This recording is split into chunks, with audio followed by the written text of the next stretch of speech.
Welcome everybody to the weekly power ranking show. Just two of us today. Just dos amigos.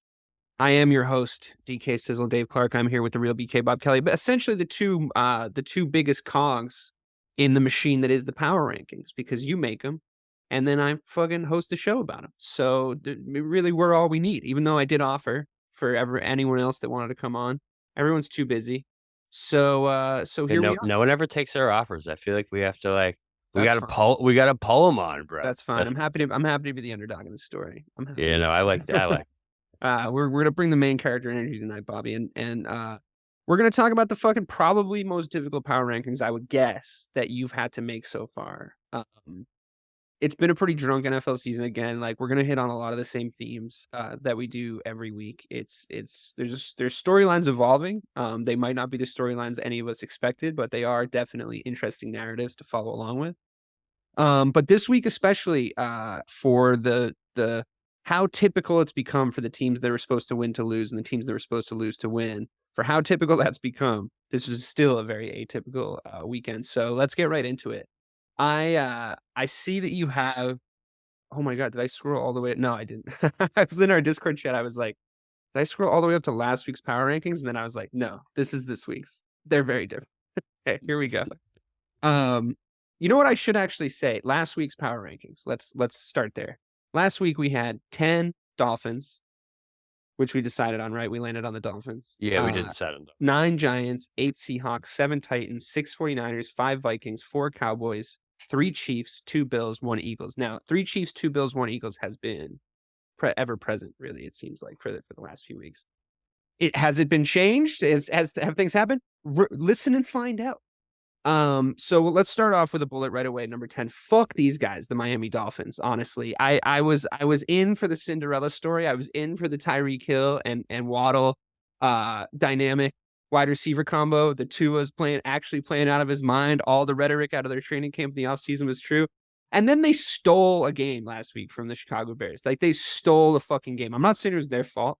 There was a clear grounding call that Tua threw the ball right into the ground that wasn't called. Followed up almost immediately by a terrible Chase Claypool pass interference. He was literally hooked around the waist and pulled down on what would have been the biggest catch of the game, or the biggest throw of the game, or the biggest yards of the game. It was a game where Justin Fields showed out, like absolutely just studded all over the fucking field.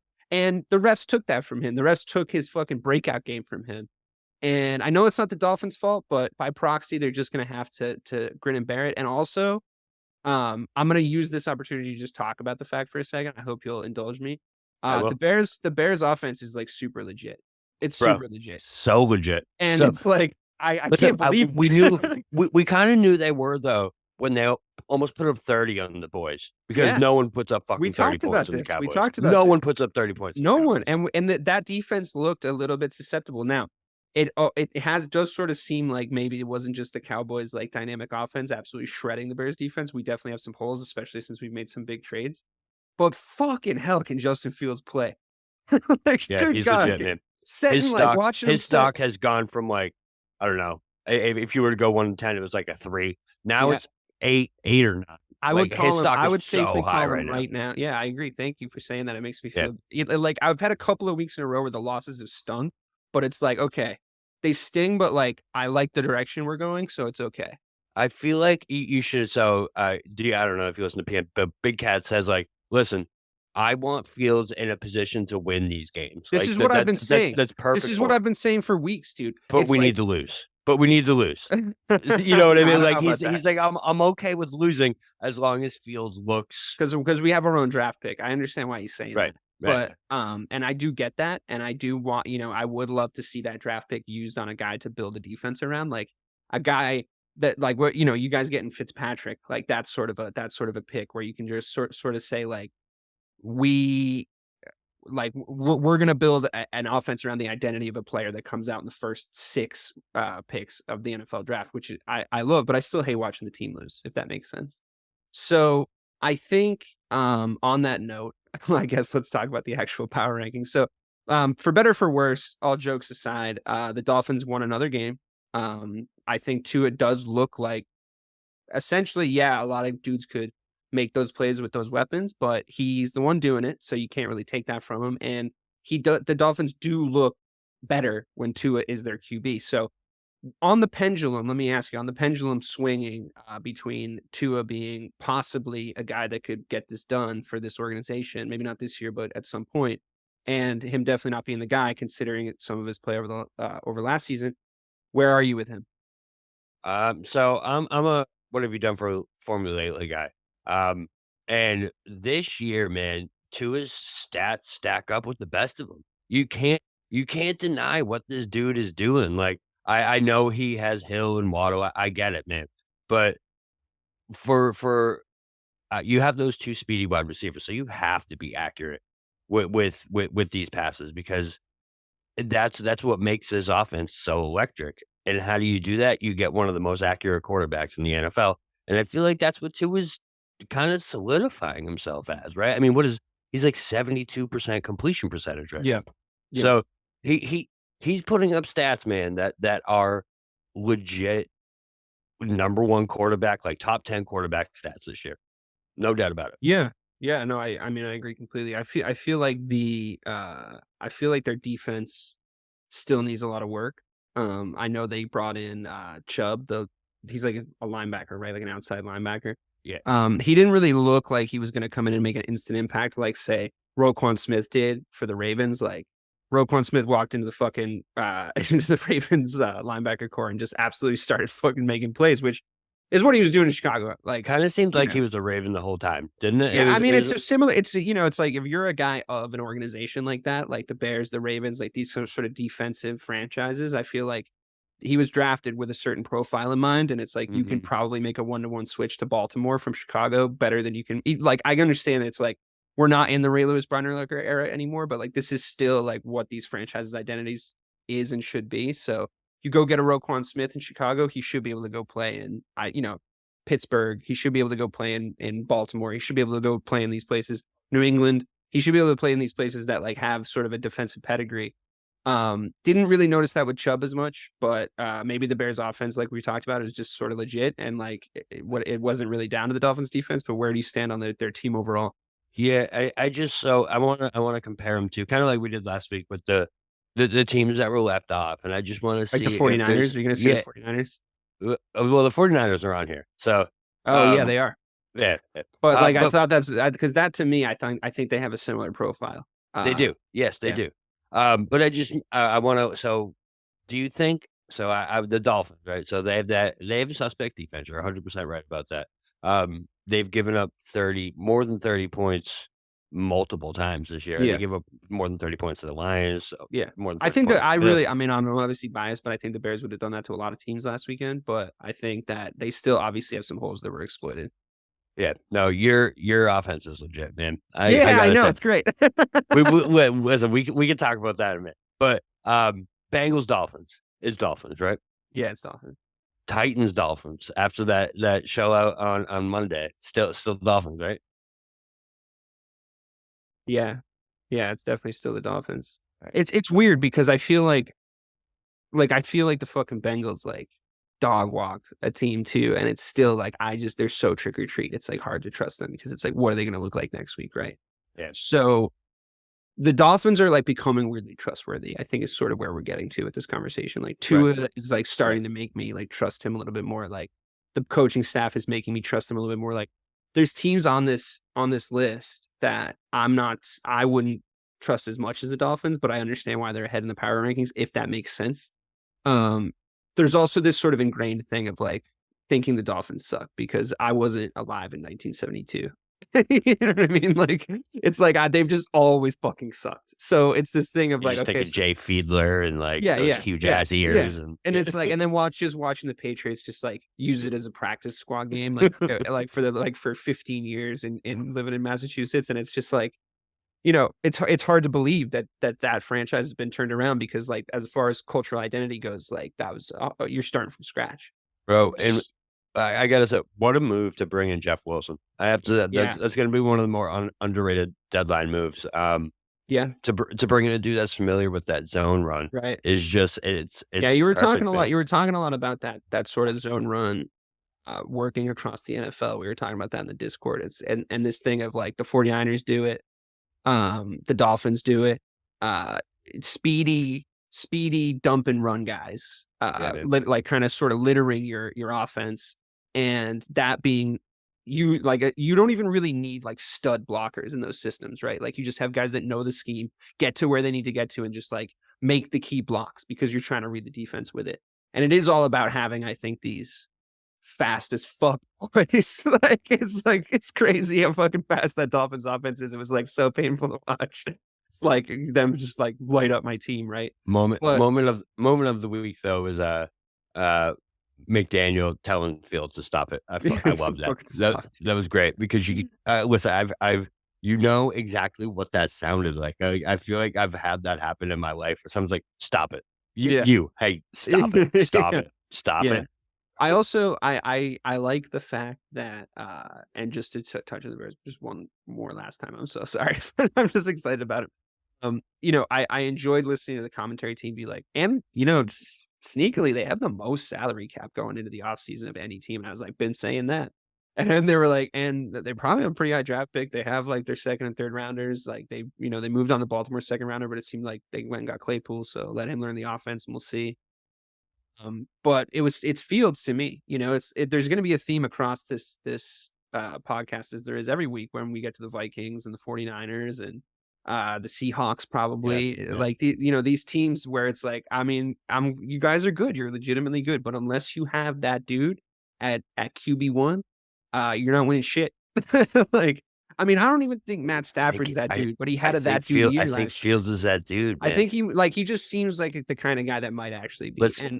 And because like there's just and I'm not saying he is or he isn't, but I'd rather the ambiguous question leaning yes than the definitive no's that we have on some of these other teams. Do you know what I mean? Yeah. Well, let's put it this way. So the Jets right now, who are our next team, good segue, if they had picked Justin Fields instead of Zach Wilson, they would be the funnest and maybe one of the top 5 teams in the NFL. Totally. And I don't think there's any doubt about that because their defense is legit. Sauce Gardner is legit. Although he's fun, dude. He's fun. Can I just say that was pass interference? I gotta say it, man. 100% that was fucking pass interference. There's no doubt about that. Still a great play. I get why they didn't call it. If you're a Bills fan, you definitely have the right to be passed. Davis should have caught the ball too. Can we talk for a second about pass interference? Like I try to make it a rule of thumb on football shows to not talk about the officials, not talk about refereeing, because like it is subjective as fuck, obviously. They're like across any sport you can think of. Your bias is obviously going to inform what you think of a call, right? But there are some cut and dry situations that you have to get right. And for me, the pass interference thing, it becomes nuanced because they don't explain the rule correctly. It becomes up for debate, and it becomes this back and forth, like, oh yeah, no, they're just hand fighting. Oh well, he's holding them past the 5 yards, or it becomes this argument because they intentionally don't really tell us what it's supposed to be to let their referees off the hook a little bit more and give them a little bit more control over the game. Because the only way, I mean, you've seen in the NBA, the only way that an organization can control a game, because there's so many different factors with players and who's had a good game and who isn't, game plans.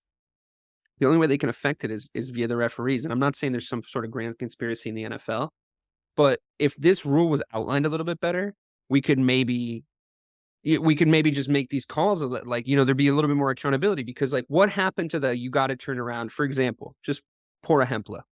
What happened to you got to turn around and play the ball, or it's pass interference automatically? That was a thing. Now it isn't. When did that happen?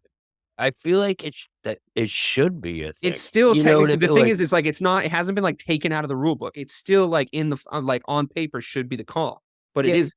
I get that, like, you're reacting to the dude. So like, you're not trying to interfere. You're putting your hands up to play the ball. But like, bro, if you're not turning and making a play on the ball, you're literally doing, your only thing that you could do is interfere with the pass. You know what I mean? I don't know.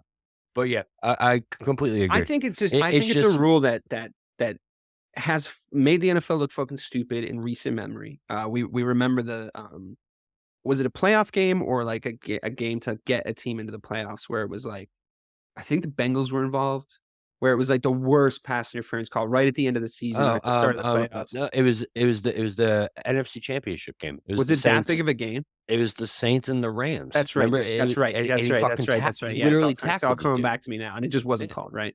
So yeah, I think to simplify it as a rule, here would be my suggestion, and I want them to look at my cancel kickers and punters completely suggestion first, but after that, look at this to simplify it. If you touch the other guy before he begins to try to catch the ball, it's pass interference. That simple. And when I say begins to try to catch the ball, I think there's a moment, right? Yeah. There's a moment where he's like, okay, I'm running, I see it. And then that third phase of like, I'm going to catch it. His hands come up above his waist. You could, deal with the nuances of that. If you touch him before that, it's fucking pass interference. That's it, right? No more hand fighting. Like, I don't give a shit. I understand that the cornerback position is probably the most difficult position to play in the NFL. And you're not 100%. helping them. That's why there's not one white cornerback in the world. But 100%. And let's keep it that way. I want to keep it a skilled position. This is the thing. And that it also goes along with the way the NFL sort of calls its rules these days. They're trying to make it more fun. Yeah. And that's going to result in more catches, and it's going to make the referees' jobs easier. And also the booth or New York or whatever needs to just be right away. Just like they need to be able to have pass interference. And then it's like, okay, I'm sorry we didn't throw the flag, but like they said it is. Also, I think it should be 15 yards, not to like sit here and do like we need to rewrite the spot of the ball thing. Is no. It's too much. This is a good chat because the spot of the ball thing can change a game. Yeah, it's too much. It changed the Bears Dolphins game. It very clearly changed. I mean, to a lesser extent, just because of where they were, it definitely changed the Bills Jets game. I think you're right. I think 15 yards. 15 yards. Because do what college does, bro. Yeah. What's the opposing argument to that is, well, then they're always going to pass interfere with them if it's a potential to catch the ball and it's more than 15 yards. Do you know defensive backs? Do you know cornerbacks? They're not going to do that. Yeah, cool. They're not going to do that. And you can call that on a fucking case by case basis too. Like you can have that if that very obviously is a thing. Like if a guy's just like clearly makes that calculation and just wraps a dude up, you call that unsportsmanlike conduct. Yeah, and you give him 15 yards, another 15. Dump him from the fucking game. Spot fouls is stupid. I've always thought that. It's silly. It's absolutely silly because it's too much. Can I bring up one other gripe too? Please. Holding, bro. Why the fuck is holding 10 goddamn yards? I think that's the stupidest fucking thing ever. Because listen, it happens on every play. Listen, and it's such a subjective call. If I'm telling you right now, I've been saying this. Saying this exact same thing I'm about to say. Why the fuck isn't holding 5 yards? Forget that, dude. Forget that. I've been saying the same thing. I've been saying since I was 18. It kills fucking drives. I'm telling you right now. Do away with it as a penalty. Do away with it as a penalty. No more holds. I don't give a shit. Hate holding. I don't give a shit. You know what? Here's the thing. Offensive linemen at a disadvantage. They are at a disadvantage already. They have the harder job. They have to stay inside your fucking whatever. I don't give a fuck anymore.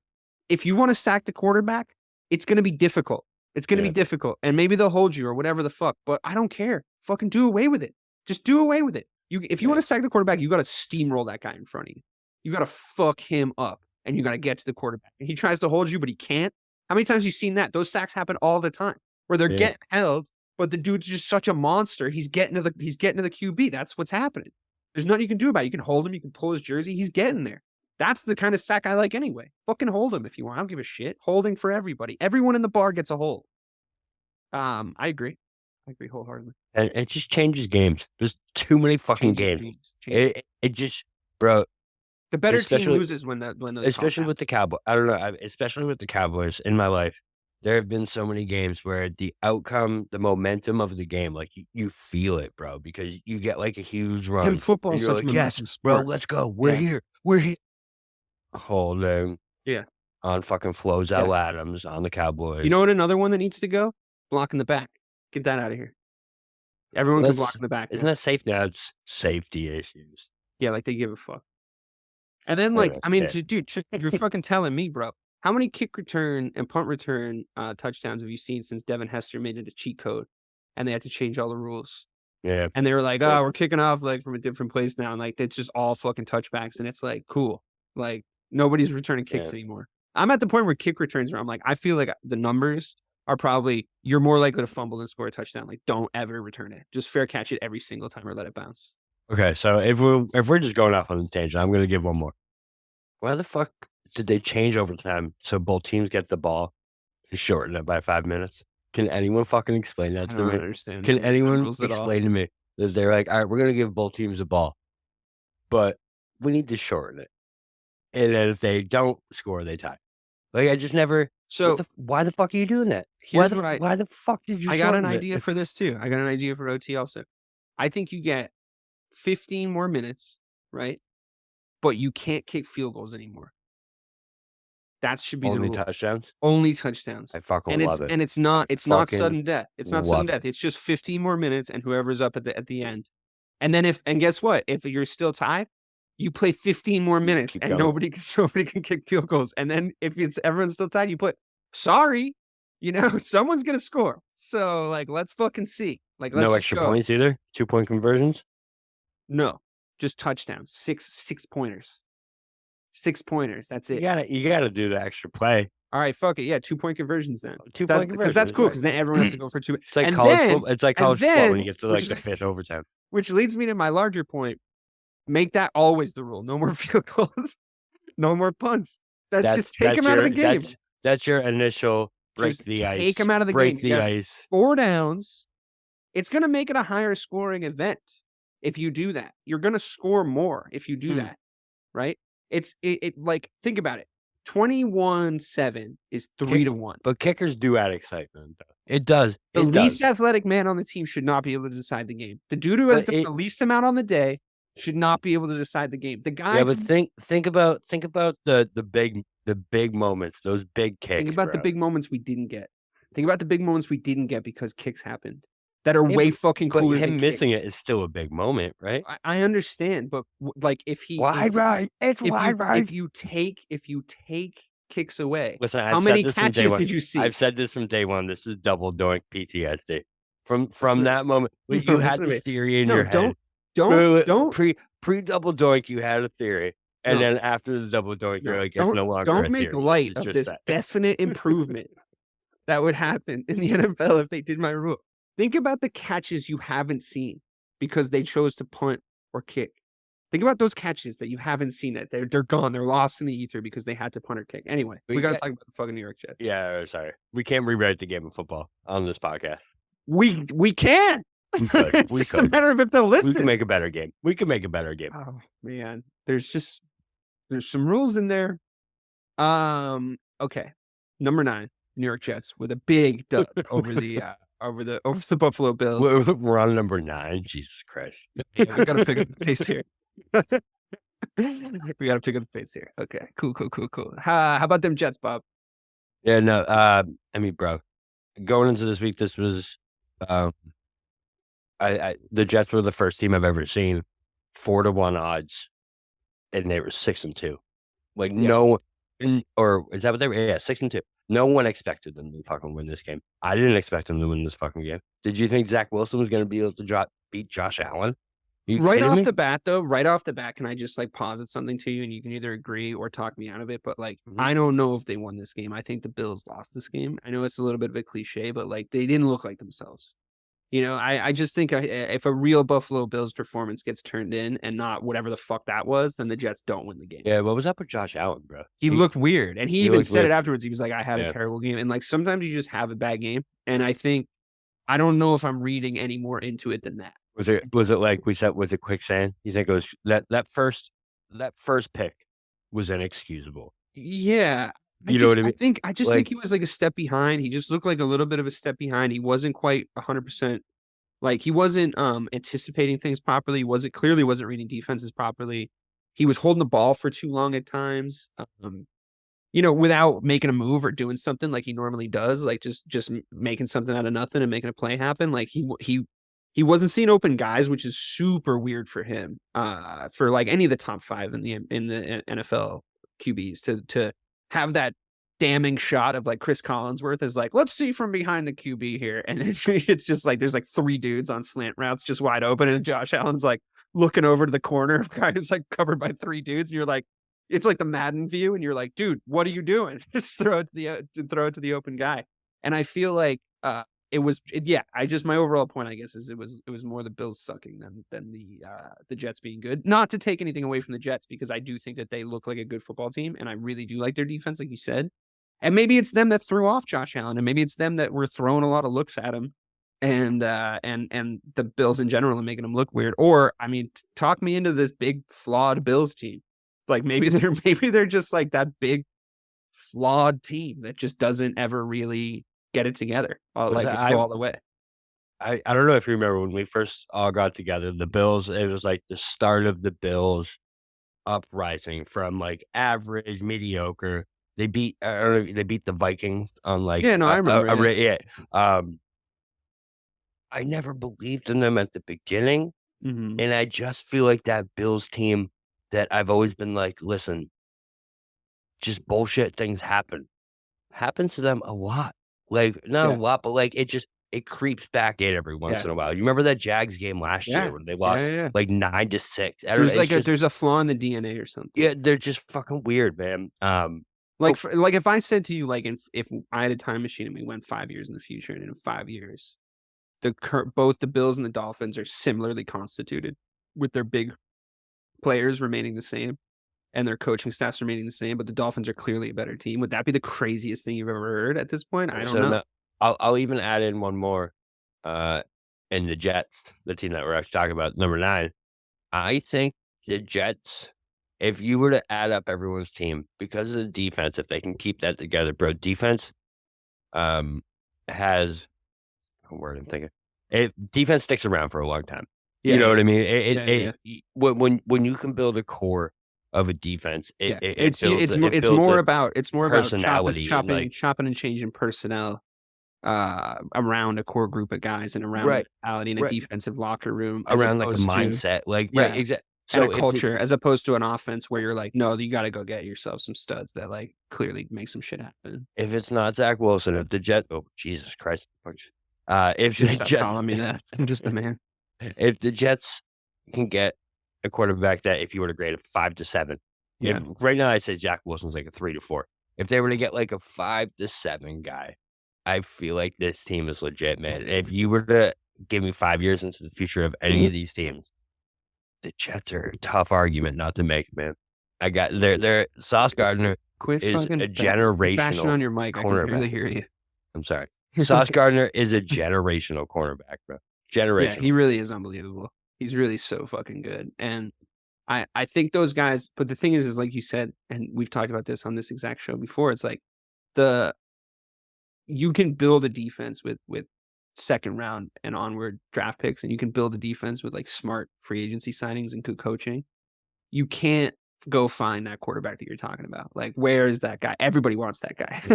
Like, everybody wants that dude. So there's just not that many of them, you know. And there's a lot of dudes that come out of college that look like they could be. So many.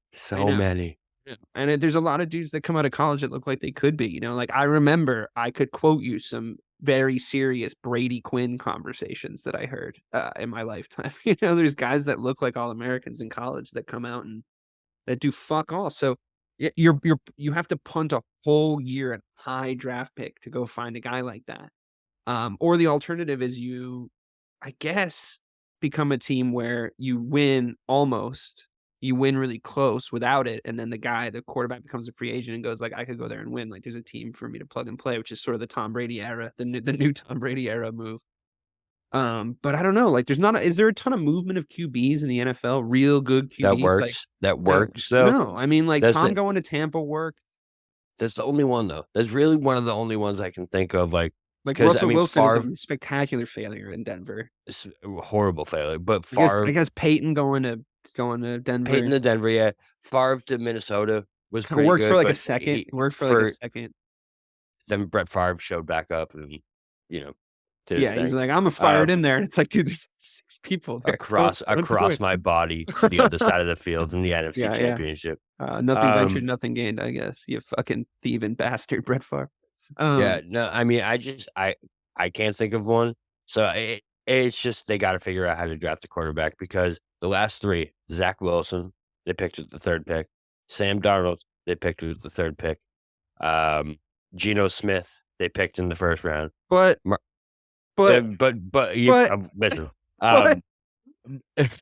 And then Mark Sanchez is the one before that. Ugh, they So stuck around with that one for way too long. that's 4 quarterbacks in a row that they picked in the 1st round, and just besides Geno Smith, which is just fucking crazy. So that actually is have great. been It's a legit great, quarterbacks. it's a great segue. Because I guess the sort of the finale on that is I still don't really believe in the Jets. They're one of the teams on this list that doesn't have a guy at QB1 that can win them a championship. So they were starting to get into that era of the season where that they become irrelevant. And it's a nice little upstart story, but they're not winning shit with Zach Wilson. So that brings me to the fucking Seahawks and Geno Smith. Who, yeah, I mean, they're still good. They're still good. He's still playing really well. It's not going to last. It's not going to last. I don't know, man. I think it might. He does have great receivers, and he does have a good coach.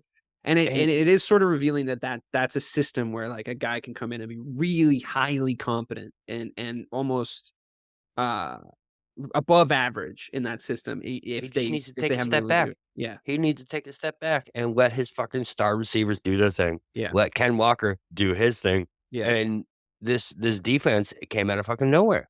You know, a lot of good defenses this year. It's crazy. It is, yeah, for sure. But it looks like a Seahawks team of old is what it looks like, man. A bunch of no names that Carroll just drafted, and revamped his entire defense. You know, That's exactly what he did for the LOB, bro. Yeah. He just revamped it in 2 drafts. Yeah. And he did it in 1 this time. We talk a lot of shit about shitty coaches in this league, and we talk about the league as a whole of like there's like no good head coaches, and when we do the short list, and we always say like Belichick, Tomlin. Pete Carroll's a good coach, man, and he's a good designer of a football team, and finding the pieces that fit into that. Like he's better at that than Bill Belichick is. He's probably not better at all the other stuff, you know, like running it when you have Marshawn Lynch. Which also damaged his legacy, I think. He's probably better to hang out with, so probably better. Yeah. I would assume he's funner at parties. But that damaged his legacy so much, that one play, that people do sort of forget that he like built that team in the first place. And they were a lot of fun. And there was just a lot of really big athletic studs on that team just fucking making plays. And they were fun to watch. What? Do you think Russ audible? No, I don't. I think that'd be proven. Bro, knowing everything. I don't know. Knowing everything that I know about, what, like in the huddle, not like in the huddle, but like saw it at the line and they just covered it up. Couldn't you just look at the footage? Yeah, that's true. You'd see it. Yeah, okay. Audible. I would maybe in the huddle. Maybe he says in the huddle like, "This is what we're doing." It seems, I don't know. It seems a very Russell Wilson thing to do nowadays. But yeah, you're not actually. I believe it. I'm not going to believe it. So I just want to compare. So if you were to ask which quarterback got traded for, what was it, 2 first-round picks this year?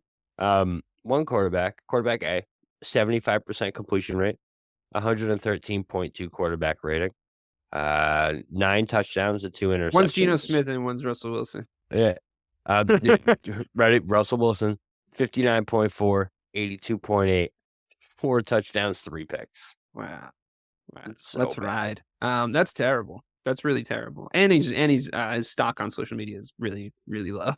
He's just a fucking geek. So his goofy behavior on the internet is dangerous. Yeah, I don't get it. He might have a body buried somewhere. He's got a real personality issue online. He's like someone who just got to the internet. That's what he reminds me of. It's like someone who just learned about the internet yesterday. And like, wait, so everyone can see this? Yeah, everyone? This is amazing. What a fun little tool. I can talk to my granddaughter from Boca. Okay, so moving on because you're gonna start speeding this up. Ravens looked like the Ravens again. I still think they got a little rickety in the fourth quarter defensively. But Lamar might be making an MVP case this year. And I think on his performances alone, and if you take away sort of the letdowns that his defense has made or some of the mistakes that have like happened across the coaching, like we've talked about, even though we both like Harbaugh a lot as a coach. Lamar himself in a vacuum, I think, has been fucking unbelievable. He's been absolutely electric. He can definitely throw the ball. And I'm sorry if that doesn't fit the narrative that like people want, but like he had his wide receiver 1 and his tight end hurt going into this game last night. And he never looked like he was going to underperform, in my opinion. So I think for me, I'm at the point where I'm calling the Ravens my like sleeper hit of the summer. I think Lamar Jackson makes like a legitimate playoff run this year that sort of defies the narrative that's been built around him. And I think it's safe to make that call now. They're number 7 on the power rankings, but I think that their actual talent and the level they can get to, most importantly, sort of belied by their rankings because of some of the stupid mistakes they've made. I think they have a better chance of being a top 4 power rankings team than 5 or 6 do. So if that makes any sense, because it's like I think their ceiling is a little higher. Yeah, at their best, they're probably better. Yeah, that's what I'm looking for. They're probably better than 5 or 6. I agree. Because 5 is the Vikings. Spoiler alert: 5 is the Vikings, and 6 is the Niners. 6 is the Niners. Yep. And I think we know what those teams are. And I think if you look at, so to read it off what we've done, so what I've revealed so far: 5 Vikings, 6 49ers, 7 Ravens, 8 Seahawks, 9 Jets, 10 Dolphins. Of all of those teams, I'm picking the Ravens to have the highest probability of success in the playoffs. To me, none of the other teams I just mentioned are legitimate playoff contenders to do anything really significant. Like go to a championship game, never mind go to a championship game and win it. I can see the Ravens doing that. There's pedigree for championship experience in the coaching. Everyone seems to be reading off the same hymn sheet. That coach loves his fucking quarterback, like loves his quarterback. Loves and the him. quarterback Loves him, bro. Yeah. And he loves him like Coach Taylor, like Friday Night Lights, like that. Yeah. He's at my house for dinner like 4 nights a week. And I love him with all my heart. And we're going to go win a fucking championship. There's something crackling there for me when you watch Baltimore. What do you think? It's sometimes it's to a fault because he trusts him too fucking much. He's like, hey, Lamar, you want to go for it? Trust your like, QB, fuck yeah, I want to go for it. He's like, all right, fucking go for it, bro. I love that about them, though. No, it's awesome. Listen, I think the moment Lamar walked into that building, Harbaugh saw him play like 4 downs, and it's like, yeah, no, we're gonna change. He was like, I can teach him how to throw. Yeah, look at all the other shit he can do. Yeah, I mean, listen, Lamar just turned Isaiah Likely into a star tight end. To me, I think this has been a theme that we've had almost every single show that we've had so far, is that Lamar is legit, man. And I called him out as I think if you're saying MVP that he isn't candidate. at this point, you're like officially just a Lamar hater, and you're just going to be like that. Yeah, agreed. Like that's just the way it is. Because listen, he does it with his legs, he does it with his arm, and when it comes down to it, yeah, his coach puts him and he puts himself into positions to lose the game at the end because they're just trying to win. But like, I trust the Ravens and Lamar week in and week out with my own money more than I do most teams in the NFL. So I think that goes a long way for saying how they are. You know what I mean? If I trust my own hard-earned money, I trust you. There's not many teams I trust anymore. Yeah. And I'll also make this point. You know, I'm always fucking on you about the strength of schedule factoring into these power rankings. And quite frankly, if you look at who the Ravens have played, compared to, I'll just do it right now. The Philadelphia Eagles are obviously still at number 1. Again, spoiler alert.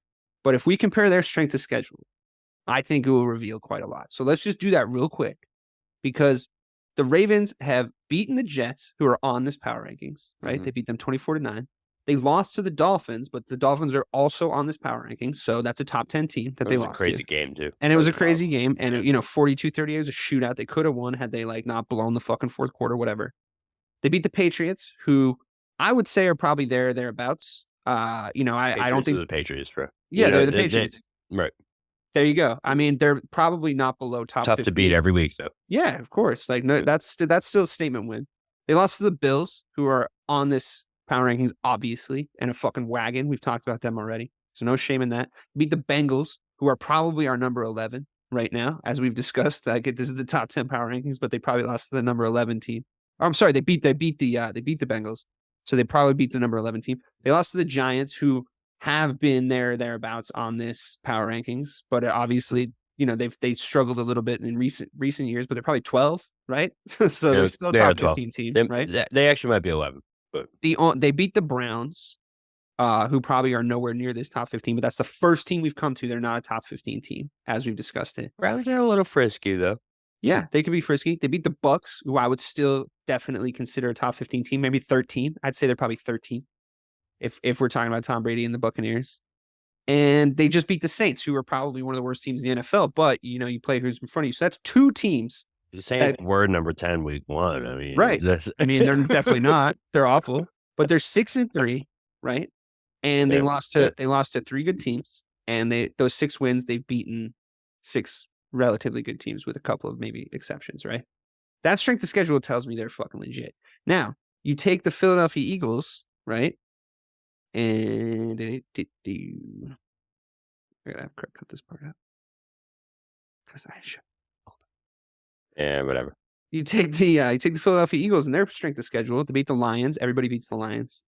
They beat the Vikings, which I guess is impressive, but we all know they're fucking phonies. They beat the Commanders, who everybody beats. They beat the Jaguars, who everybody beats. And I also just point out they barely beat the Lions. They barely beat the Lions. They beat the Jags by 8 points, which could be better for the number 1 team in the NFL. They barely beat the Cardinals, who everybody beats. They beat the Cowboys. That's a respectable win. That's fair. They beat the Steelers, who everybody beats this year. They beat the Texans, who everybody beats this year. So, just on strength of schedule, the 7th team on the power rankings has had a much harder fucking road of it than the 1 team. That's just true. So, I'm not saying that to take anything away from the Eagles. I'm going to do that later. I'm saying give the Ravens a little bit more credit. Can I play devil's advocate for this year, though? Please, yeah, totally. Listen, I don't think it fucking matters who you play this year, bro. This year specifically, I've never seen more teams that are fucking 1-7 competing with a team that's like 6-2. Yeah, this year is fucking wild. Sure, but so I feel like everyone counts, but at the same time, that was a very good point. I mean, I'm just saying, I just as far as like just heat makes swords. It's you gotta be sharpened by these very good teams that you're playing, and I think that's happening to the Ravens a little bit more than it's happening to the Eagles. And in the second half of an NFL season, it's a little bit more about grit than it is about skill. And I think the Roquan Smith move was so big, man, because he's a stud. Listen, you bring him in, and it makes Justin Houston, who is maybe the most underrated linebacker ever. Like, he's top 5 in sacks all time. Makes him fucking unstoppable this past Sunday, bro. He was unbelievable. Right. Because they couldn't contend with Houston and fucking Roquan Smith. Yeah. It's very difficult to do that. So the Ravens, man, they're legit. That's why they're back on this rankings. I still question Harbaugh. I know he loves Lamar, and I know he puts his faith in that. I get it. He's a good coach, though, Bob. I mean, he's a good coach. Is he? Are we sure? Okay. What has he won? What has he won? That's what I always go back with it. Like, what has he actually done? Yes, he's been very consistent. Oh, he did win that Super Bowl. My bad. He won a Super Bowl. My bad. Shut the fuck up. Crap. I mean, look, he played a guy who looks very similar to him. The lights went out. The lights went out. So did mine. Honestly, I sometimes do remember the 49ers winning that Super Bowl, strangely, but because I think I really expected them to that year. All right, moving on to said team, the San Francisco 49ers. The Ravens did win a Super Bowl, so yeah, I'll shut the fuck up. I mean, we already said that on the show. He's proven. Doesn't he have 2? Doesn't he have fucking 2? No. Is it just 1? Yeah, it's 1. Okay, yeah, it's 1. And with the Flacco year, it's just the Flacco year. He might have 2 this year, though, is what I'm saying. That's been my whole point. All right, so moving on to the 49ers, we're going to do 2 minutes on them because, quite frankly, the needle hasn't moved on them. They still are who they are. Their defense is pretty solid. Jimmy G can make great underneath passes, and if he tries to throw the deep ball, which he does all the time, which I don't get, it always goes fucking haywire.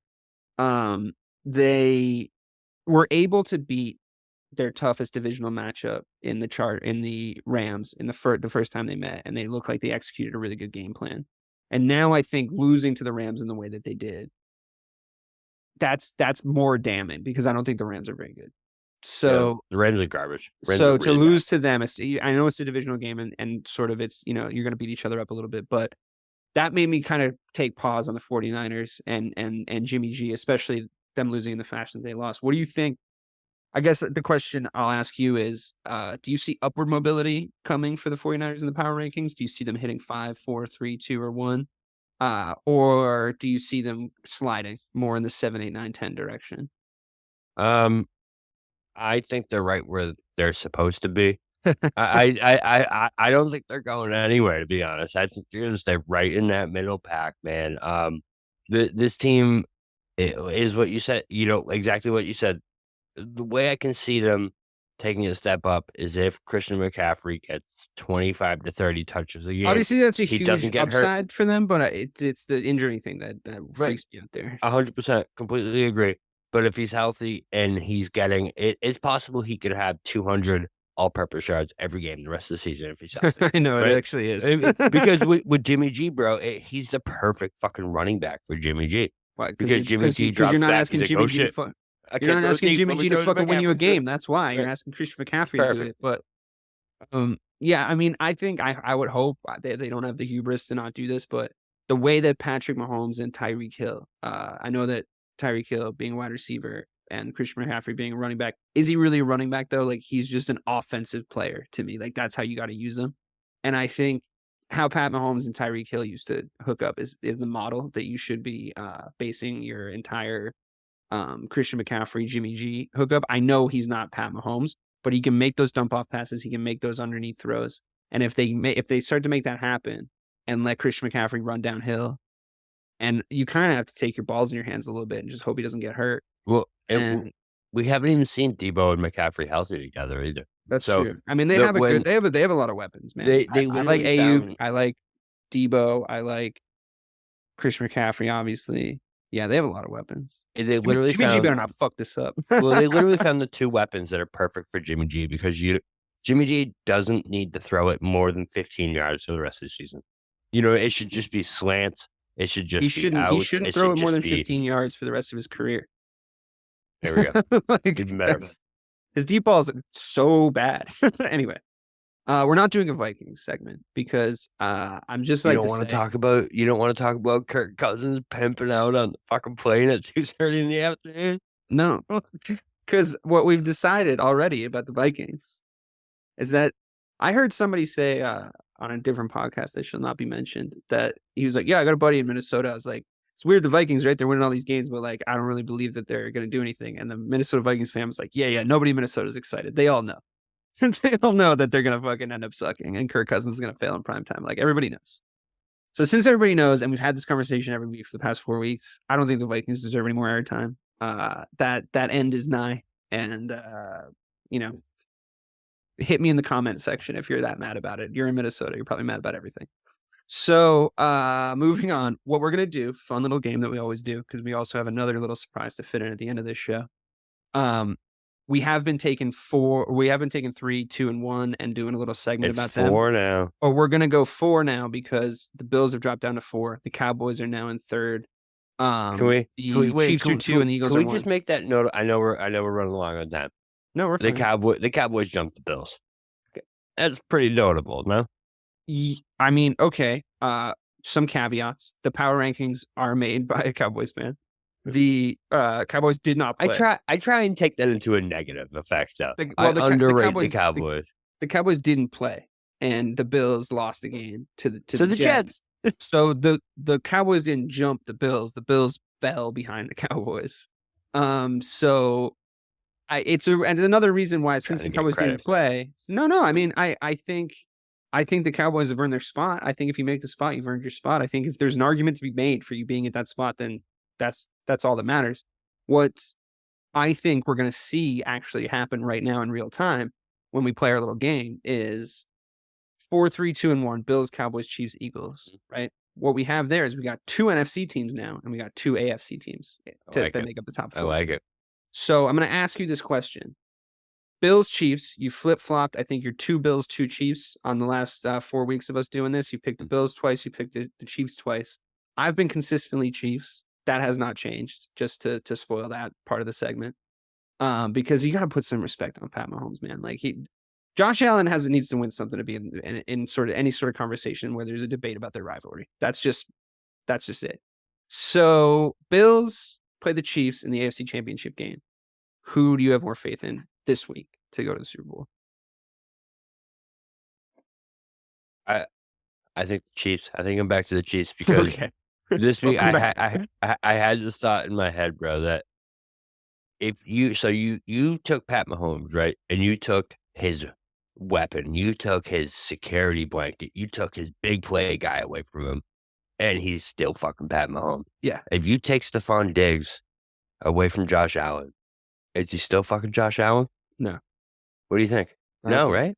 I think he has more of a but that's been my whole point about the Yeah. Mahomes, Allen, and the Chiefs Bills debate. Like I still don't trust him like I used to. It's still not when they're I don't down know, like man. I mean, 24 to nothing. to see how he got Juju Smith-Schuster into that offense by basically being like, you got to play different. Like, and Juju did it, and he's What you having doing? better games. What you doing? Change it. Change it, dude. Do something else. I don't like what you're doing. And he's Pat Mahomes, so he can do that. And him being able to do that, and him being able to kind of reconstruct this offense around himself again and make it a different identity, but still just as effective. They can still drop 21 points on you before you know what happened. I think that's another piece to the puzzle that is like, why are we talking about Josh Allen in the same way we're talking about Pat Mahomes? Like he hasn't earned that. I'm not saying he won't, but I mean, Pat Mahomes is still on track to be top 3 at least all time. Like that's where we're going. So I understand the narratives need to exist, but I know I like waver back and forth on this. I just love having both of them and be like, well, he's better. He's better. No, it's great. That's what we do here. Mahomes is so underrated with his legs that because he doesn't use it. He doesn't do it unless he has to because that whole kneecap dislocation thing. Right. But Josh Allen is he is his running ability. You know what I mean? Without his running ability, I don't think Josh Allen is his arm's amazing, but I don't think he'd be able to read offenses and do it like Mahomes does. Right. And Mahomes uses his legs as a luxury when he has to. Yeah. And when he does, he's effective with it. So it's just, I feel like that's where it kind of tips the favors in Mahomes a little bit. To me, the reason why Tom Brady became the greatest quarterback of all time, why he won the stuff he won, for people to say that, is because he was the best decision maker I've ever seen.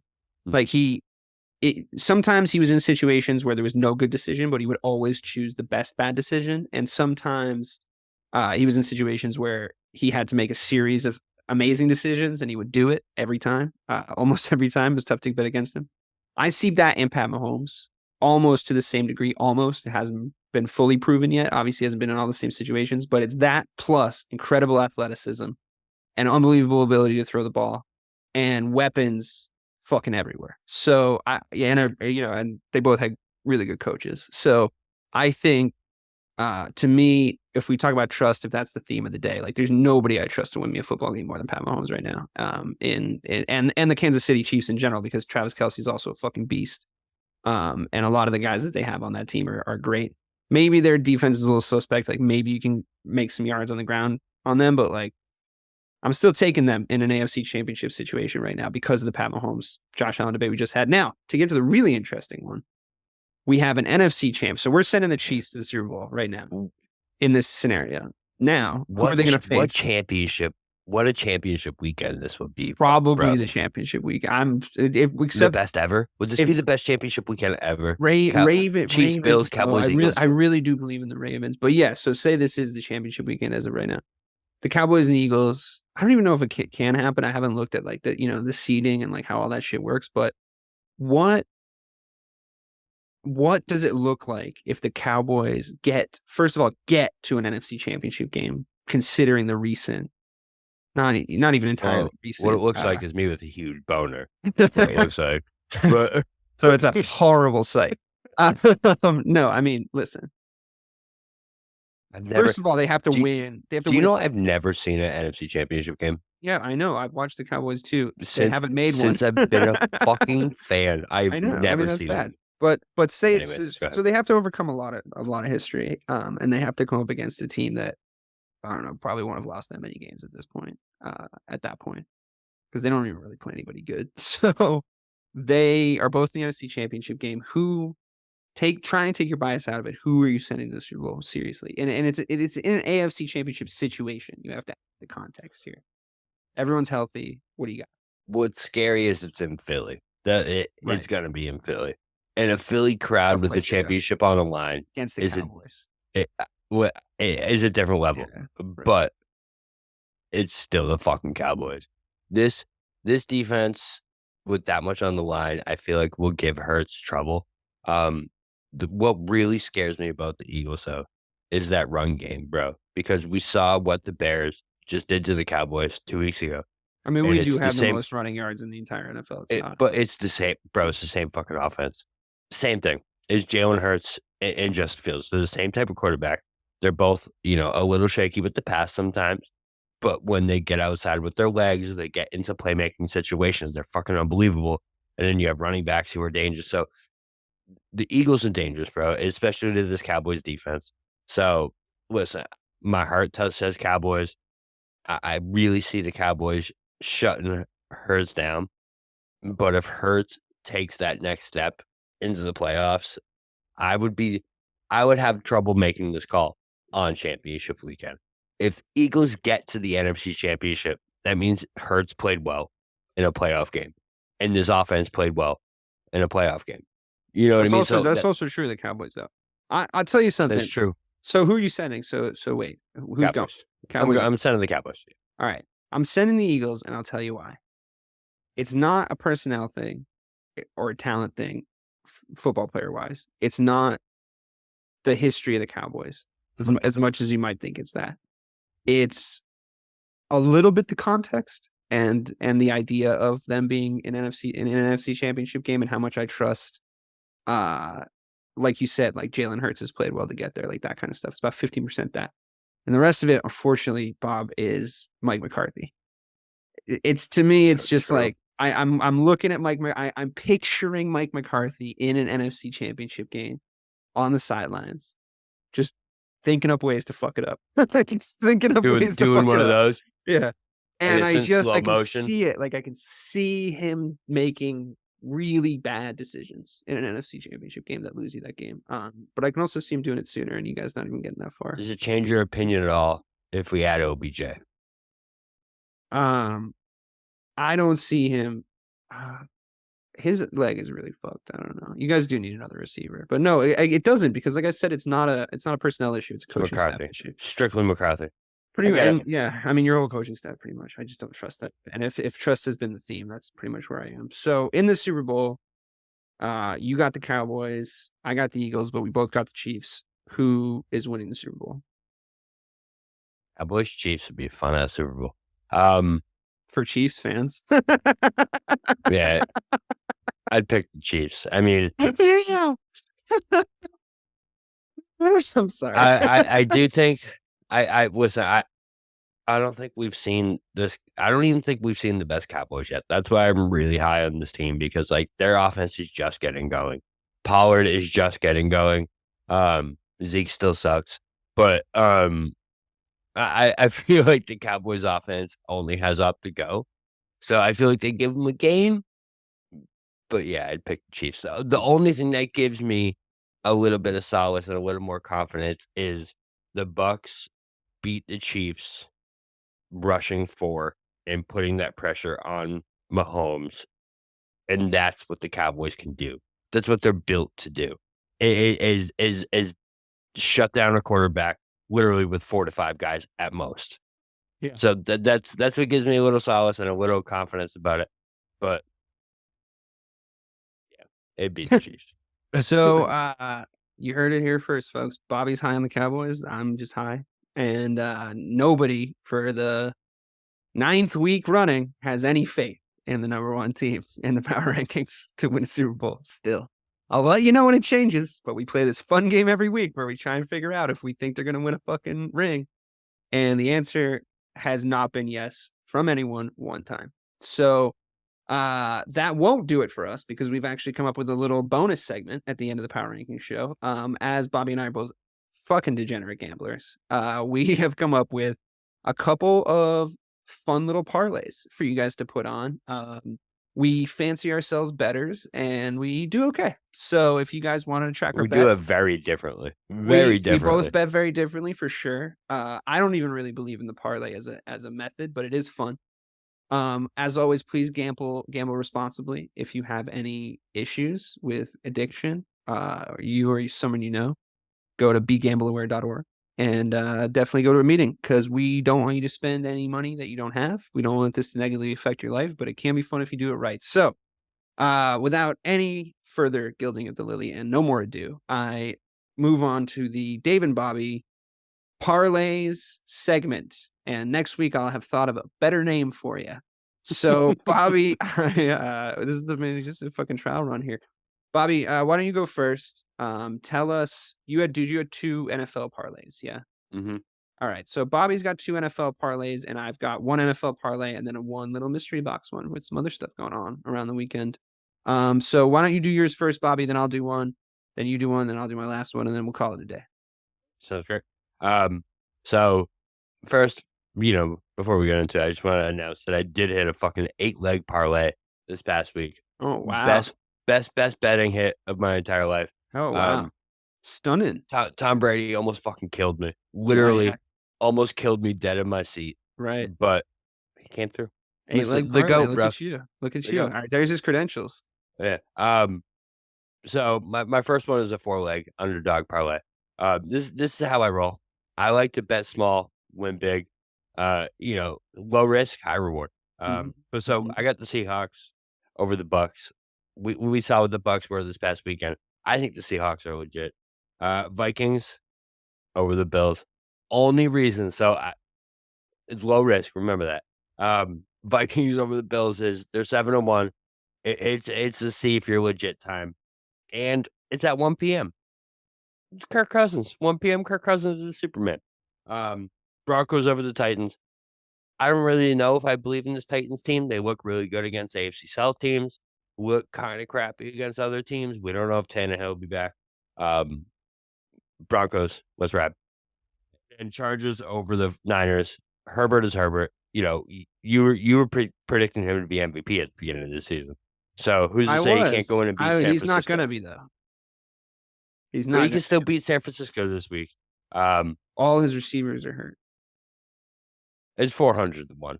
That parlay right there would be 400 to 1. So $1 win $1 million. $5 to win 250. Wow, so that'd be a great day. It'd be a great day. Okay, I play it a little differently. Just to see the sort of contrast in our styles here. I have a 3-leg parlay, and I like to bet in units of $10. So I got 5 units on this.